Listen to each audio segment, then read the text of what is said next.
요나의 선포를 들은 이 니느웨 사람들은 하나님 앞에서 자신들의 죄를 회개하고 금식을 선포하며 자신들의 생명까지 하나님께로 맡기는 그런 모습들을 보여주고 있습니다. 그리고 오직 하나님만이 자신들의 죄를 용서하실 뿐만 아니라 죽음에서 건지실 수 있는 분이라는 것을 이들이 믿기 시작하는 거죠. 이에 하나님은 니느웨 사람들이 죄로 가득했지만 회개하고 돌이킴으로 인해서 니느웨 사람들을 용서하시고 그들에게 구원의 은혜를 허락하셨다라는 것이 3장 10절의 말씀입니다. 그런데 하나님과 니느웨 사람들 사이에서 이 은혜로운 구원의 역사가 일어나고 있는 중에 이 모든 사실을 못마땅하게 여겼던 한 사람이 있습니다. 그 사람은 누구냐 하면 니느웨를 향해서 하나님의 말씀을 선포했던 요나. 그 한 사람만이 이 모든 일들을 굉장히 싫어하고 불쾌하게 여기고 있다라는 거죠. 요나는 처음부터 니느웨 사람들에게 하나님의 말씀을 전하는 것을 굉장히 꺼려했습니다. 왜냐하면 니느웨 사람들이 미웠고 또 그들에게 혹시 하나님의 말씀이 선포되어졌을 때에 그들이 회개하고 그리고 그 회개한 모습을 보면서 하나님이 죄 용서하시고 구원을 하실 거라는 그런 염려와 걱정이 요나에게 있었기 때문에 그렇습니다. 그렇기 때문에 이 요나는 니느웨를 멀리 떠났고 하나님을 떠나서 그가 숨으려고 했던 그런 마음까지 가지고 있었던 사람이 요나였어요. 그런데 실제로 하나님의 구원이 니느웨 사람들에게 일어났고 그것을 보고 있었던 그 요나였기에 요나의 마음이 얼마나 착잡하고 답답했는지 상하고 언짢았는지를 우리가 생각해 볼 수 있습니다. 그래서인지 오늘 본문의 시작을 어떻게 말씀하고 있냐면 1절의 말씀을 보니까 요나가 매우 싫어하고 성냈다라고 말씀하고 있습니다. 그러니까 요나가 굉장히 화가 잔뜩 나 있는 상태로 있었다라는 것을 이야기해요. 그러면서 뭐라고 이야기하냐면 왜 니느웨를 하나님 구원하셨습니까? 왜 니느웨 백성들 그 죄 많고 잘못했고 그들이 어려운 이스라엘 백성들을 고난 가운데 몰아세웠던 그 아수르 제국의 니느웨 사람들을 왜 용서하셨습니까? 라는 불만 불평을 요나가 하기 시작합니다. 특별히 2절의 말씀 굉장히 길었었는데 2절의 말씀을 보면 여호와께 요나가 성을 내면서 화를 내면서 기도하는 겁니다. 여호와여, 내가 고국에 있을 때에 이러하겠다고 말씀하지 않았습니까? 그러니까 고국에 있을 때부터 하나님의 뜻이 이럴 거라는 것을 내가 예측하고 있었기 때문에 내가 그것을 안 하려고 했던 거 아닙니까? 막 이렇게 이야기하는 거예요. 그러므로 내가 빨리 다시스로 도망하였사오니 내가 이 다시스로 도망한 이유가 여기 있다라는 거예요. 그러니까 요나는 비겁한 변명을 하고 있는 거죠. 하나님의 음성에 불순종하고 하나님의 말씀을 따르기 원하지 않았던 자신의 마음이 있었음에도 불구하고 다시스로 향했던 그 이유가 하나님에게 있다라는 겁니다. 하나님이 니느웨 구원해 주실 것이 뻔했기 때문에 하나님이 니느웨 백성들의 죄 용서를 허락하실 것을 내가 이미 알고 있었기 때문에 나는 그것을 거부한 겁니다. 그래서 다시스로 향한 겁니다. 라고 하나님께 그 불순종의 이유를 돌리고 있는 겁니다. 그러면서 뭐라고 이야기하냐? 비아냥거리는 목소리로 이야기하는 겁니다. 주께서는 은혜로우시며 자비로우시며 노하기를 더디하시며 인애가 크시사 뜻을 돌이켜 재앙을 내리지 아니하시는 하나님인 줄을 내가 알았음이니이다. 이렇게 말하고 있는 겁니다. 이 구절만 보면은 굉장히 은혜롭잖아요. 하나님은 은혜로우시고 자비로우십니다. 노하기를 더디하시고 인애가 크시고 뜻을 돌이키시고 재앙을 내리시지 않으시는 하나님이십니다. 이런 믿음의 고백인 것처럼 보이지만 이 문맥상으로 보면 요나가 하나님한테 빈정거리고 비아냥거리는 겁니다. 하나님 그럴 줄 알았어요. 은혜롭죠? 자비롭죠? 그럴 줄 알았어요. 어차피 니느웨 사람들 구원해 주실 거, 어차피 니느웨 사람들 이렇게 하나님께서 용서해 주실 거, 괜히 왜 나를 보내셔서 이렇게 하는 겁니까? 내가 이 꼴 보기 싫어서 하나님한테 불순종한 겁니다. 하나님 진짜 왜 나를 보내셨습니까? 이렇게 비아냥거리고 빈정거리고 화내고 있는 게 요나입니다. 그러면서 뭐라고 이야기하냐? 3절의 말씀을 보니까 여호와여 원하건대 이제 내 생명을 거두어 가소서. 사는 것보다 죽는 것이 내게 나음이니이다. 그러니까 니느웨 사람들이 하나님에게 죄 용서를 받고 그들이 다시 한번 살아나서 다시 한번 즐겁게 사는 모습을 보는 것이 차라리 죽는 게 그런 모습들을 보는 것보다 낫겠습니다. 차라리 나를 죽여주십시오. 이렇게 말하고 있는 겁니다. 이해를 돕자면 우리가 드라마를 볼 때에 그 딸이 마음에 안 드는 사윗감을 데려오거나 결혼하겠다고 막 우길 때 그 아버지들이 절대로 내 눈에 흙이 들어가서도 이 결혼을 허락하지 않을 거야. 죽었다 깨나가도 난 이거는 반대야. 막 이렇게 소리 지르면서 막 하고 쓰러지고 막 이런 모습들을 우리가 드라마를 통해서 보잖아요. 그것과 마찬가지로 요나도 그렇게 하고 있는 겁니다. 하나님, 내가 절대로 이런 모습 안 보려고 했던 건데 어떻게 나한테 이럴 수 있습니까? 내가 하나님 그래 한번 믿어보자 하면서 그런 마음으로 와서 선포했는데 역시나 이런 거 아닙니까? 내가 또 하나님한테 속았습니다. 막 이렇게 따지고 있는 요나의 모습을 보게 되는 거죠. 그러면서 원수인 니느웨 사람들이 구원받느니 그런 모습을 보느니 차라리 내가 죽는 게 낫겠습니다. 죽여주십시오. 막 이렇게 이야기하고 있는 거죠.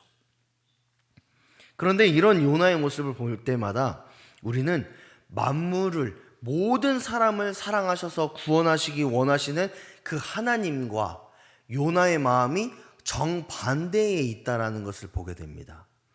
그래서 이 요나를 볼 때마다 굉장히 편협하고 이기적이고 자기밖에 몰라서 자기에게만 구원을 허락해달라고 말하는 그런 단편적인 그런 사람들의 모습으로 이 요나를 보게 되는 거죠. 그렇기 때문에 4절의 말씀을 보니까 하나님께서 요나에게 꾸짖는 그런 장면을 보게 됩니다. 4절의 말씀을 다 같이 한번 읽어보겠습니다. 시작. 여호와께서 이르시되 요나를 꾸짖으시면서 하나님이 네가 화내는 것이 맞냐? 내가 모든 만물을 주관하시고 모든 사람을 구원하시기 원하시는 그 하나님이 니느웨 사람들까지도 구원하기를 원하시고 또 구원의 역사를 베푸시기를 원하실 때에 그 모습을 보면서 네가 화내는 것이 맞냐라고 요나에게 말을 하고 있는 겁니다. 이 물음에는 두 가지 의미가 담겨져 있는데 첫 번째로는 요나의 참여, 이 부분을 이야기하고 있습니다. 하나님께서 큰 성읍 니느웨에 살고 있었던 그 수많은 사람들을 구원하실 때에 요나는 어디에서 무엇을 하고 있느냐라고 물어보는 물음이기도 합니다. 하나님께서 니느웨 사람들을 구원하실 때에 요나는 그 자리에 없었습니다. 또 하나님의 구원의 사역이 이루어지고 있을 때에 요나는 그 어떤 것에도 참여하지 않았습니다. 이를 통해서 하나님은 요나에게 너는 네가 하는 모든 행동들은 니느웨에 베푼 내 구원과는 전혀 상관이 없다라는 것을 말씀하십니다. 그러면서 이렇게 아무런 상관없는 사람인 요나인 네가 하나님의 구원의 역사, 니느웨를 구원하신 그 하나님의 놀라우신 그 은혜에 화를 내는 것은 옳지 않다라고 말씀하고 있는 겁니다. 그리고 두 번째 의미는 요나의 자격에 대해서 이야기합니다. 하나님께서는 자신의 의지를 가지고 니느웨 사람들의 죄를 용서하셨을 뿐만 아니라 구원해 주셨습니다. 왜냐하면 그 구원은 오직 하나님께만 달려있기 때문에 그렇습니다. 아무리 잘난 사람이라고 할지라도 그 구원을 결정하시고 구원을 실행하시는 분은 오직 여호와 하나님이십니다.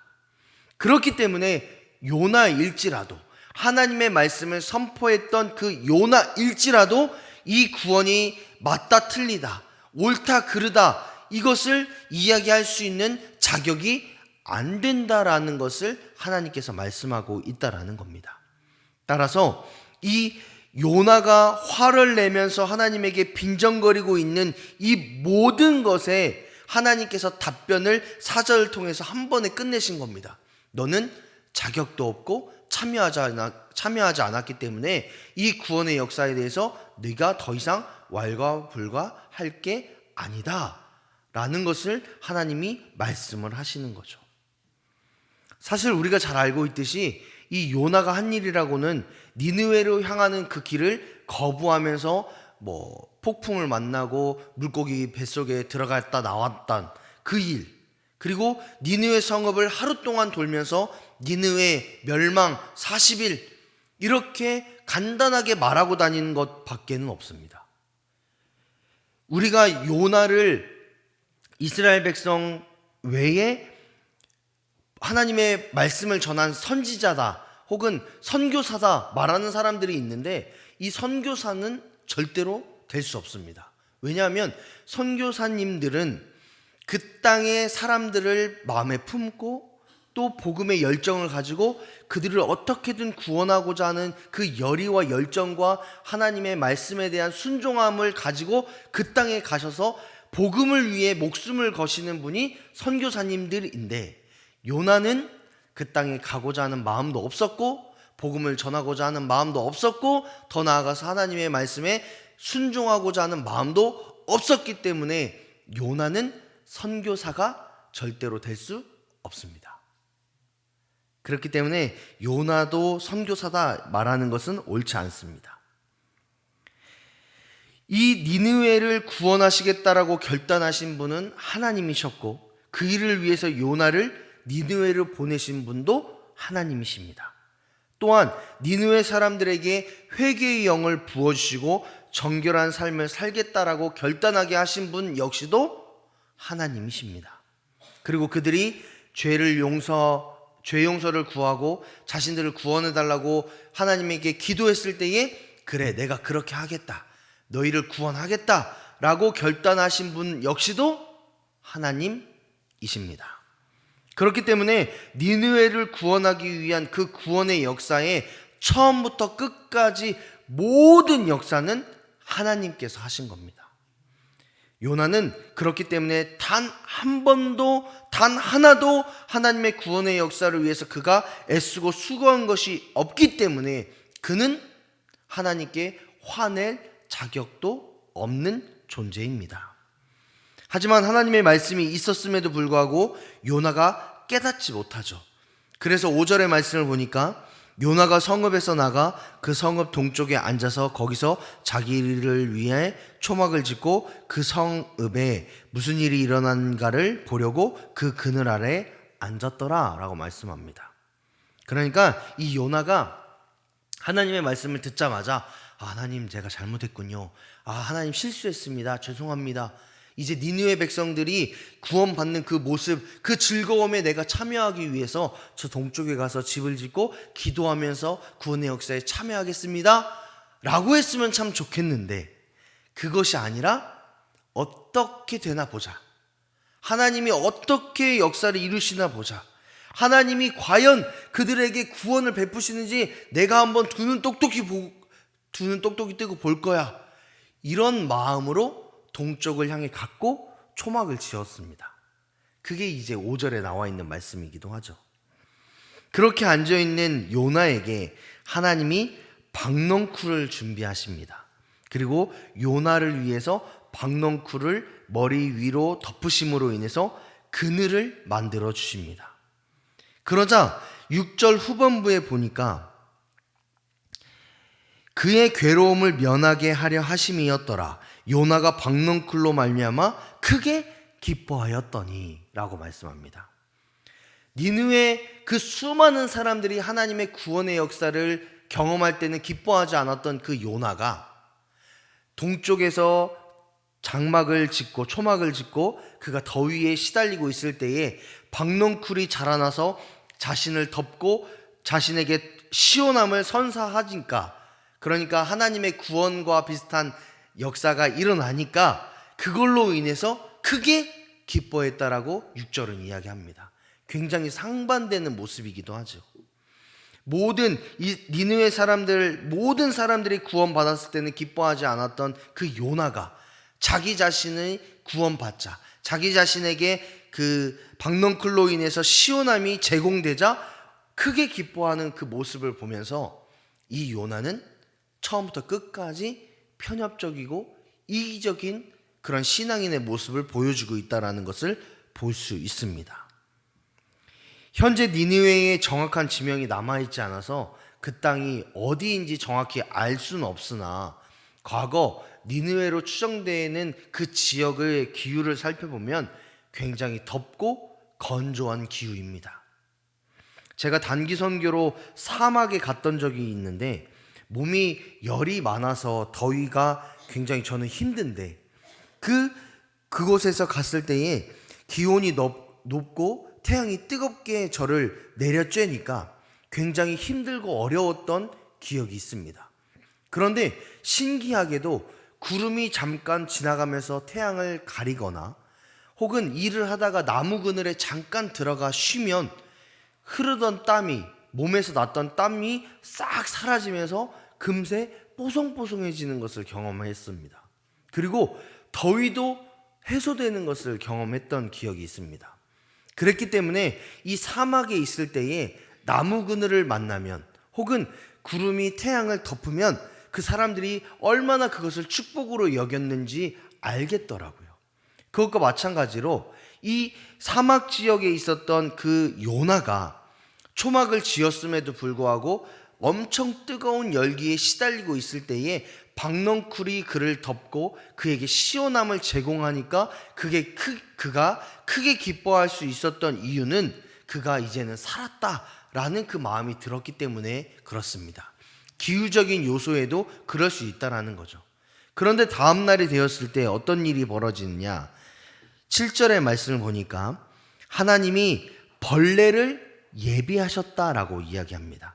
그러니까 박넝쿨을 예비하신 분도 하나님이시고 벌레를 예비하신 분도 하나님이십니다. 그 예비하심에는 하나님이 요나를 깨닫게 하기를 원하시는 그 마음이 있었다라는 거죠. 이 벌레를 예비하셔서 이튿날 새벽에 박넝쿨을 갉아먹게 하셔서 시들게 했다. 박넝쿨을 제거해 버리신 겁니다. 더욱이 8절의 말씀을 보니까 해가 뜰 때에 하나님이 뜨거운 동풍을 예비하셨다. 가뜩이나 기후 때문에 더워서 힘든데 뜨거운 동풍까지 예비하신 거예요. 그리고 태양을 또한 뜨겁게 하셔서 요나의 머리에 쪼이게 하셨다라고 말씀합니다. 6절과는 굉장히 상반되는 모습이지요. 하나님이 박넝쿨을 예비하심으로 인해서 요나가 크게 기뻐했는데 다음 날이 되었을 때 벌레와 동풍과 또한 뜨거운 태양을 하나님이 예비하심으로 인해서 그가 누렸던 그 모든 것이 제거되는 겁니다. 그러자 요나가 8절에 어떻게 반응하느냐? 요나가 혼미하여 스스로 죽기를 구하여 이르되 사는 것보다 죽는 것이 내게 낫겠습니다 라고 하나님에게 이야기하는 거죠. 그가 고통이 당하고 어려움이 찾아오니까 차라리 나를 죽여주십시오 라고 말하는 이 요나의 모습을 보게 되는 겁니다. 이것이 우리가 읽었던 요나서 4장 1절부터 8절까지의 말씀인데 이 말씀을 통해서 우리는 세 가지 은혜를 묵상해 볼 수 있습니다. 첫 번째는 모든 구원은 하나님에게 속해 있다라는 것을 묵상할 수 있습니다. 이 주제는 요나서 처음부터 끝까지 이어지는 주제이기도 합니다. 요나는 요나서 끝날 때까지 하나님의 구원을 이스라엘 백성들에게만 제한시키려고 합니다. 그래서 이방인들이자 원수인 이 니느웨 백성의 사람들이 구원을 받는 것, 그리고 그들에게 하나님의 죄 용서의 은혜가 주어지는 것을 잘못됐다고 꾸짖습니다. 누구에게 꾸짖느냐? 하나님을 꾸짖습니다. 하나님의 선택은 잘못됐습니다. 내가 목숨을 걸고서라도 이 잘못된 선택을 막겠습니다. 이거는 정말 잘못된 겁니다. 이렇게 말하는 것이 요나의 모습이기도 합니다. 그런데 이 요나의 이 모습은 요나서를 통해서 우리가 잘 알 수 있듯이 잘못된 신앙인의 모습이다라는 것을 깨닫게 됩니다. 요나는 끝까지 구원은 혈통에 있다라고 믿었고, 그랬기 때문에 하나님의 선택받은 이스라엘 백성들만이 구원을 받을 수 있다라고 생각했던 편협적이고 이기적인 사람이 요나입니다. 그렇기 때문에 요나서는 구원은 오직 하나님께 있기 때문에 편협적이고 이기적인 요나와 같은 마음을 버리고 하나님의 구원에 참여하는 것이 맞다라고 우리에게 가르쳐주고 있습니다. 그런데 우리가 이 요나서를 볼 때에 이 요나의 모습을 나에게 투영시키는 경우가 굉장히 많이 있습니다. 왜냐하면 우리들 역시도 편협적이고 이기적인 신앙의 사람들이기 때문에 그렇습니다. 하나님은 사람의 외모, 능력, 직업, 재물 이런 것들 보여지는 것을 통해서 그들에게 구원을 주시겠다라고 말씀하지 않습니다. 하나님은 그 어떤 것으로도 평가하지 않으십니다. 그렇기 때문에 오직 예수 그리스도의 십자가 그 복음의 능력을 믿는 자가, 하나님을 영접하는 자가 구원을 받을 수 있는 거죠. 만약 하나님께서 이런 조건들을 다 따져가면서 너는 구원받을 자, 너는 구원 못 받는 자 이렇게 가르셨다면 여기에 계신 저와 여러분들 중에 누가 구원을 받을 수 있겠습니까? 그런데 하나님은 우리의 외모를 취하지 않으시고 중심을 취하셨습니다. 그래서 예수님을 영접하는 자, 나의 구주로 예수님을 믿는 자를 하나님이 구원하시겠다라고 말씀하셨고, 그 구원의 역사를 니느웨를 통해서도 볼 수 있죠. 그런데 요나는 하나님의 마음을 알기보다는, 하나님의 마음을 깨닫기보다는 하나님과 정반대의 모습을 가졌습니다. 외모, 재물, 조건, 이것들을 따져가면서 니느웨 사람들은 구원 못 받는 사람들, 이스라엘 백성들은 구원 받는 사람들, 이렇게 나누어서 구분했다라는 겁니다. 그런데 이런 구분하는 모습, 구분했던 요나와 같은 모습이 우리의 모습은 아닌지를 돌이켜 봅니다. 우리가 인생을 살아갈 때에, 내 주변의 사람들을 만나고 경험할 때에 이 사람들을 보면서 저 사람은 교회 안 나와야 돼. 저 사람은 교회 예수님 믿는다고 말하면 창피해. 이렇게 말하고 있진 않습니까? 또 어떤 사람이 교회에 왔을 때에 그 사람을 하나님의 마음을 가지고 예수님의 사랑으로 품고 이해하고 배려하고 보듬는 게 아니라, 네가 감히 우리 교회에 왔어? 저렇게 모자라 보이는 사람, 저렇게 재물 없어 보이는 사람, 저렇게 조건이 맞지 않은 사람이 우리 교회에 왔어? 그러면 쳐내야지. 우리끼리만 잘해야지. 이렇게 말하고 이렇게 생각하고 있는 것이 우리의 모습은 아닙니까? 하나님의 구원의 역사, 하나님의 복음의 능력이 나타나기를 원하시는 것이 하나님의 마음인데, 우리 스스로 제안하여서 저 사람은 안 돼, 저 사람은 이래서 안 되고, 저 사람은 이래서 안 되고 라고 말하면서 제안하고 규정을 짓고 또 그것들을 평가하고 하나님이 원하시지 않는 거야 라고 우리 스스로 쳐내고 있진 않는지 우리 스스로를 돌아볼 필요가 있습니다. 하나님은 복음을 위해서 애쓰기를 원하십니다. 그것이 조건에 따라서 평가하고 비난받아야 되는 사람이기 때문에 멀리하고 이런 게 아니라, 하나님은 조건도 따지지 않으시고 어떤 외모나 어떤 보여지는 그 상황을 따지지 않으시고 모든 사람들에게 찾아가서 우리가 경험한 예수님을 전하고 그들에게도 우리와 같은 그 하나님 나라의 소망을 품고 살아가기를 하나님이 원하시고 있다라는 겁니다. 그렇기 때문에 우리 하누리교회가 복음을 받고 복음을 누리고 복음을 나누는 일에 최선을 다하고 있지 않습니까?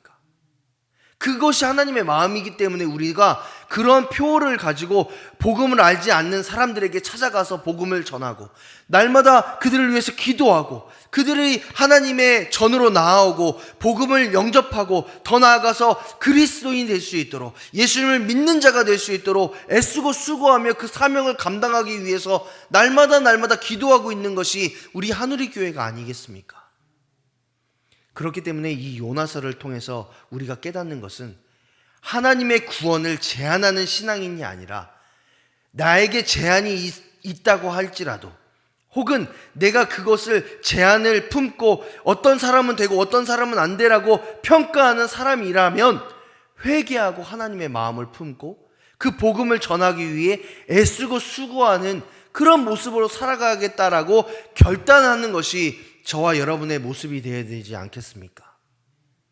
하나님께 사랑하신 여러분, 우리가 그 하나님의 마음을 품고 구원을 허락하시는 그 하나님의 마음을 품고 그 사람들에게 복음을 전할 때에 비로소 우리의 가정이, 우리의 직장이, 우리의 교회가 하나님께서 베풀어 주시는 그 구원의 기쁨을 충만하게 누리게 될 줄 믿습니다. 우리 스스로 제한하면 하나님께서 원하시지 않는 일, 요나처럼 그런 인생을 살아가는 모습이 될 수 있습니다. 그렇기 때문에 모든 구원은 하나님에게 있다라는 그 마음과 확신을 가지고 내가 그 복음의 열정을 가지고 다른 사람들에게 전해줄 수 있는 그런 한 사람이 되기를 소망하며 결단하시는 저와 여러분이 되시기를 축복합니다. 두 번째로 깨닫는 것은 누가 하나님의 역사를 평가할 수 있는가입니다. 앞에 말씀드렸던 것과 비슷한 내용이 될 수 있겠지만 요나는 끝까지 니느웨를 향한 하나님의 구원이 잘못된 것이라고 평가하면서 화를 냈습니다. 하지만 이 요나의 모습은 잘못된 모습이죠. 그런데 이렇게 잘못된 요나의 모습이 우리에게는 없을까요? 예를 들어서 어떤 사람이 어려운 일을 당해서 5일 안에 1,000만 원이라는 큰 돈이 있어야 된다라고 가정을 해보겠습니다. 그리고 그 1,000만 원이 나올 구멍이 없으니까 하나님에게 간절하게 기도하기 시작합니다. 그런데 그 사람이 하나님 1,000만 원 주십시오. 5일 안에 해결해야 됩니다. 막 이렇게 간절히 기도했어요. 그런데 그 기도가 이루어져서 돈이 갑자기 하늘에서 뚝 떨어졌어요. 그래서 이 1,000만 원을 해결을 했습니다. 그러면 그 사람은 감사합니다 라고 기도할 겁니다. 그런데 문제는 뭐냐? 5일이 지나고 10일이 지나고 한 달이 지나도 하나님이 기도 응답을 하시지 않는 거예요. 1,000만 원이 생겨나지 않는 겁니다. 문제가 해결되지 않는 거예요. 그러면 여러분 어떻게 하시겠습니까? 만약에 그 사람이 아니라 나에게 그런 문제가 발생하면 여러분 어떻게 하시겠습니까? 하나님 나를 미워하시나? 내가 하나님께 죄 지었나? 이렇게 생각하는 것은 그나마 양호합니다. 어떻게 하나님이 나한테 이럴 수 있습니까?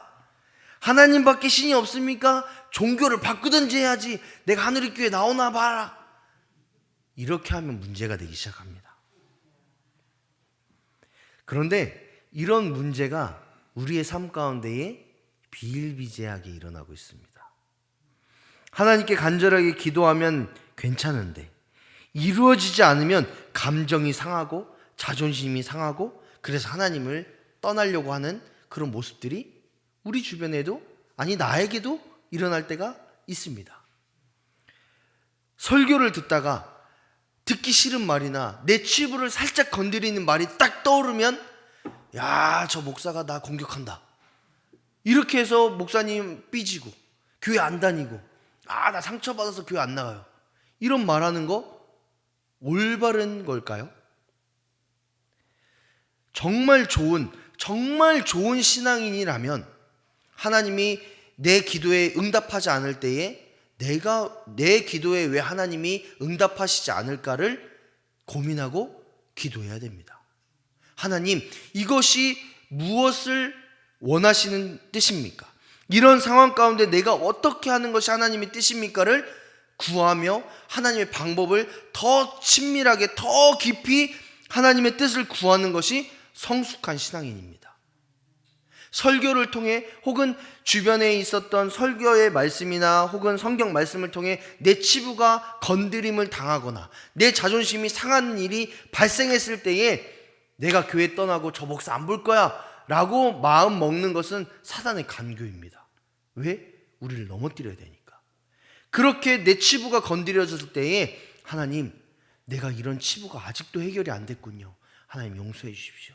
하나님, 이 죄사함의 이 문제를 해결받고 하나님의 능력으로 해결받고 내가 다시 한번 신앙으로 도약하겠습니다. 한 번 더 성숙해지겠습니다. 성장하겠습니다. 이런 기도를 해야 성숙한 신앙인이 아니겠습니까? 제가 이 설교를 준비하면서 이런 반응일 것 같아가지고 이걸 썼다 지웠다 했는데,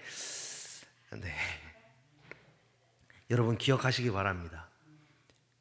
하나님은 구원의 문제뿐만이 아니라 하나님의 모든 역사를 우리의 스스로 평가하도록 하시지 않았습니다. 하나님은 우리의 삶의 영역에서 순간순간마다 역사하십니다. 그러면 우리는 어떻게 해야 되냐? 자격 없는 우리는 하나님을 평가하는 것이 아니라 하나님을 신뢰하고 하나님을 믿음의 대상으로 여겨서 하나님을 의지해야 됩니다. 우리의 삶 가운데에 고난과 어려움이 찾아오면 하나님의 뜻이 어디 있는지, 하나님의 역사하심이 무엇인지, 하나님이 우리의 삶을 통해 어떻게 역사하심으로 인해서 하나님의 영광을 나타내기를 원하시는지를 분별하면서 기도하면서 하나님의 능력을 구해야 됩니다. 하나님은 평가의 대상이 아니라 신뢰와 믿음의 대상입니다. 그렇기 때문에 끝까지 하나님 의지하고 끝까지 하나님 붙잡고 끝까지 하나님께 기도함으로 인해서 우리가 생각할 수 없었던 하나님의 최고의 때, 최고의 방법으로 역사하시는 그 하나님을 경험해야 되는 것이 우리의 삶이자 신앙의 모습인 줄 믿습니다. 그렇기 때문에 하나님을 평가하기보다는 하나님을 끝까지 신뢰하고 끝까지 의지하고 끝까지 소망하는 그런 신앙인이 되어야 될 줄 믿습니다. 세 번째는 물질주의에 하나님을 끼워 맞추는 실수를 범해서는 안 됩니다. 요나는 자신에게 주어진 박넝쿨 그늘이 세상에서 가장 소중했습니다. 그리고 그 박넝쿨을 잃었을 때에는 자신을 죽여달라고 하나님에게 기도했습니다. 왜냐? 내 가장 소중한 것을 잃어버렸기 때문에 그렇지요. 그럼 제가 여러분에게 질문 하나 하겠습니다. 하나님의 구원의 때, 하나님의 구원의 능력, 하나님의 복음의 능력, 또 하나님에 대한 첫사랑이 잃어버렸을 때에 여러분 하나님 앞에서 하나님, 내가 하나님을 잃었으니까 날 죽여주십시오. 왜 이렇게 됐습니까? 라고 간절하게 기도해 보신 적 있으십니까?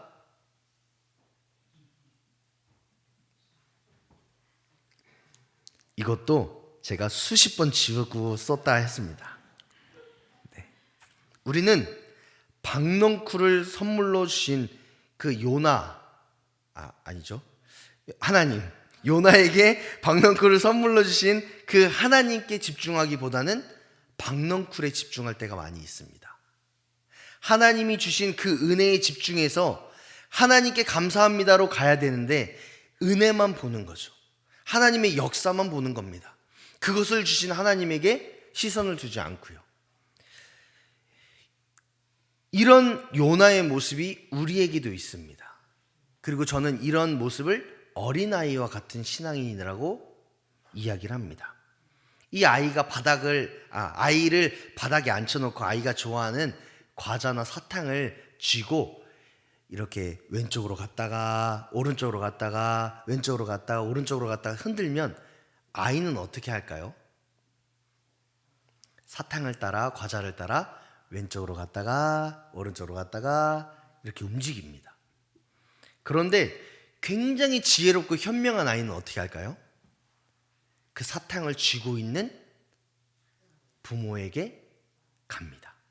그리고 그 부모를 안아주고 달라고 합니다. 그럼 부모는 더 이상 못 흔들고 이 아이에게 사탕이나 과자를 줄 수밖에 없죠. 이런 모습이 우리의 모습은 아닙니까? 하나님께서 주시는 그 은혜, 하나님께서 주시는 역사, 재물, 자녀가 잘 되는 거, 성공, 건강, 이런 것들에 의해서 왔다 갔다 하면서 정작 그것을 허락해 주시는 하나님께는 시선을 두지 않는 것이 저와 여러분의 모습은 아닙니까? 요나는 박넝쿨을 허락해 주시는 하나님께 시선을 두지 않고 박넝쿨에만 시선을 뒀습니다. 그랬기 때문에 박넝쿨이 있을 때는 크게 기뻐하고 온 세상을 얻은 것처럼 즐거워했지만 박넝쿨이 잃었을 때는 모든 것이 사라진 것처럼 슬퍼했고 차라리 죽여달라고 하나님에게 기도했습니다.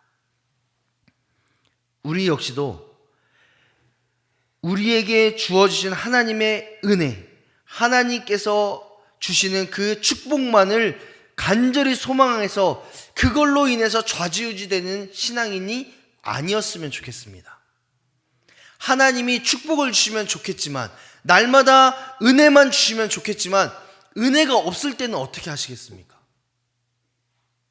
하나님이 아직은 때가 아니야, 아직은 이루어질 그 상황이 아니야, 조금 더 기다리자, 조금 더 기도하자, 장성한 분량에 이르기까지 하나님의 은혜를 더 간구하며 나아가자 라고 말씀하실 때는 어떻게 하시겠냐는 거예요. 그때에도 요나처럼 하나님 은혜 없으니까 하나님 없는 거 아니에요? 하나님 나에게 왜 축복 안 주실 수 있어요? 하나님 내가 건강 달라고 했는데 왜? 이러면서 하나님을 멀리 떠나고 하나님 있는 거 아니냐고 따지는, 차라리 날 죽여달라고 말했던 그 요나처럼 그런 신앙의 모습으로 여러분 끝까지 사시겠습니까? 아니면 그것도 주시는, 또한 기다리라고 말씀하시고 거부하시는 그 하나님의 뜻이 무엇인지를 바라보고 하나님께 시선을 맞추고 하나님께 모든 것을 집중하면서 하나님께서 원하시는 것이 무엇인지를 분별하며 그 모든 것을 허락하시는 그 하나님으로 만족하고 감사하는 인생을 사시겠습니까? 간절히 원하는 것은 저와 여러분은 끝까지 하나님 한 분이면 만족합니다, 감사합니다 라고 고백할 수 있는 진정한 신앙인이 되셨으면 좋겠습니다. 하나님께 사랑하신 여러분, 요나서의 요나는 다른 사람의 모습이 아니라 저와 여러분의 모습입니다. 우리는 요나를 통해서 우리가 잘하고 있는 모습 혹은 실수하고 있는 모습을 보게 됩니다. 특별히 오늘 본문의 말씀을 통해서는 모든 구원은 하나님께 속해 있음을 인정하고 다른 사람을 평가하지 않는 그런 삶을 살라는 그 교훈을 우리에게 하나님께서 주시고 계십니다. 또한 우리가 믿는 하나님을 내 기준과 방법과 생각으로 평가하고 내 뜻대로 은혜가 임하지 않았다라고 해서 하나님을 원망하고 불평하는 그런 삶이 아니라 끝까지 하나님만 신뢰하고 끝까지 하나님과 동행하는 그런 삶을 살라고 이 말씀은 우리에게 교훈하고 있습니다. 우리에게 은혜를 베푸시는 그 하나님만 의지하는 삶이 진정한 신앙인의 삶이요, 우리가 살아가야 되는 삶임을 여러분 기억하시길 바랍니다. 그래서 끝까지 하나님만 의지하고 끝까지 하나님만 붙잡음으로 인하여서 우리의 삶을 통해 하나님의 구원의 은혜와 구원의 역사가 경험되어지고, 더 나아가서 우리가 하나님만 의지하고 신뢰함으로 인해서, 소망함으로 인해서 하나님의 구원의 역사가 우리 가운데 차고 넘칩니다. 하나님의 축복하심의 그 은혜가 우리에게 넘칩니다라고 고백하며 살아계신 하나님께 영광 돌릴 수 있는 저와 여러분의 삶이 되시기를 주님의 이름으로 축복합니다.